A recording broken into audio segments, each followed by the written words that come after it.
Okay, in this video we're going to do the integral formula for arc cosine of x. So in the previous video we did the integral formula for inverse sine, and we did that one by using integration by parts. So we could do this one exactly the same way, or there's a shorter way to do it using inverse trig identities, things like that. So we're going to do it that way. But I want to point out, if you want to do it like we did arc sine function, you would just do integration by parts, and it would be almost identical really to how we did it in the previous video with arc sine, because the derivative of the inverse cosine function is just negative the derivative of inverse sine. Okay, so inverse sine and inverse cosine, the only difference between their derivatives is this one has a negative derivative. So if we take the derivative of arc sine of x, okay, so if we take a derivative of that, so primed, that big prime there, shorthand notation for derivative, that's 1 over root 1 minus x squared. Okay, but if we want to take a derivative of inverse cosine of x, okay, so primed, shorthand notation for derivative, that's negative that same thing. Okay, so if you want to do integration by parts, it'll be like exactly the same thing as in the previous video, just with the minus sign, so you got to be careful. So since it really is going to be the same, I don't want to go through it like that.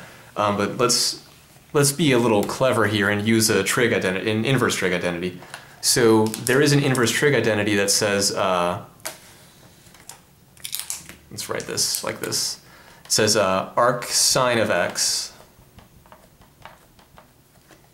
plus arc cosine of x always equals pi over 2. Okay, so inverse sine and inverse cosine are related by this identity here. So inverse sine of x plus inverse cosine of x equals pi over 2.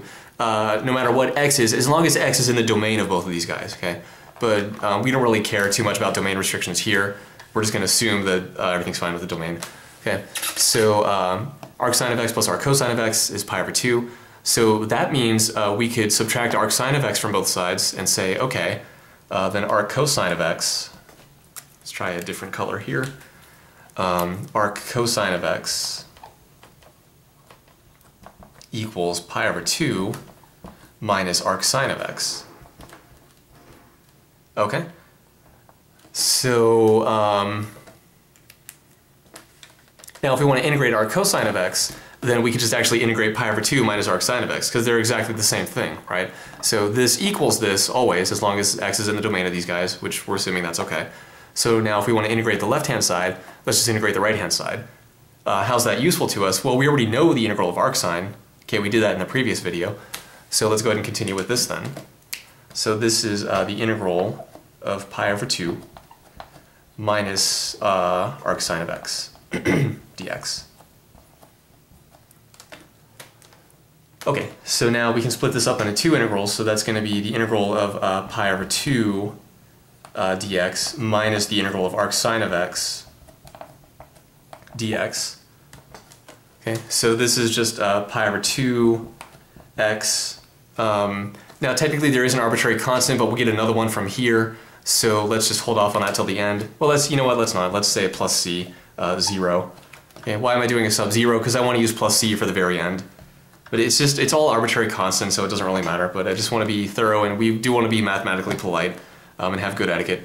So anyway, what is the integral of arc sine of x? Well, we did that in the previous video, and remember it was x, arc sine of x, plus the square root of 1 minus x squared, plus some arbitrary constant c. Okay? Okay, so this is what we had in the end. So now this equals pi over 2 times x. So let's distribute the minus sign, and we'll put the constants together at the end. Minus x arc sine of x minus root 1 minus x squared. And then plus, so what we really have here is plus c 0 minus c. But again, it's all just arbitrary constants, so you add an arbitrary constant, subtract another arbitrary constant, you just got another arbitrary constant. So to keep things as simple as possible, let's just say plus c. Okay, so yes, technically speaking, this c and this c are different, so we should call them different things. So maybe we can call that c1. But for arbitrary constants, it really doesn't matter. I mean, these two things should be called different things because they appear together in the same line.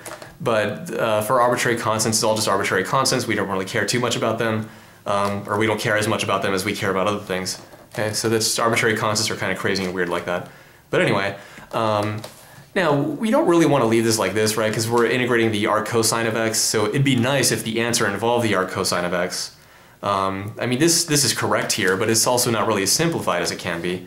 So what can we do here? Well, ignore this stuff over here. Notice there's a common factor of x we can pull out, right? Pi over 2 times x minus arcsine of x times x. So let's pull out that factor of x. Okay? So that's going to be x times what's left in here, pi over 2 minus arcsine of x. And then minus root 1 minus x squared, and then plus c. Okay? Now, pi over 2 minus arcsine of x, is that anything special? Well, yeah. Remember from up here, pi over 2 minus arcsine of x, that's the same thing as arc cosine of x. So pi over 2 minus arcsine of x equals arc cosine of x. Pi over 2 minus arcsine of x, that equals arc cosine of x.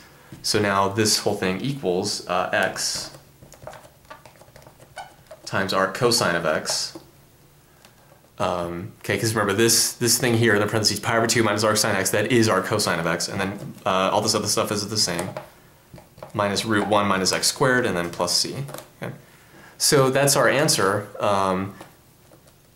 So if we compare that to the integral of the arc sine, if we compare that to that formula, so the only difference is arc cosine instead of arc sine, and this, for the arc sine formula, this was a plus root 1 minus x squared. For the arc cosine, it's a minus here instead. Okay, so this is the integral formula for the arc cosine of x dx. And again, we could have done it with integration by parts, but it's a little simpler if we use that inverse trig identity.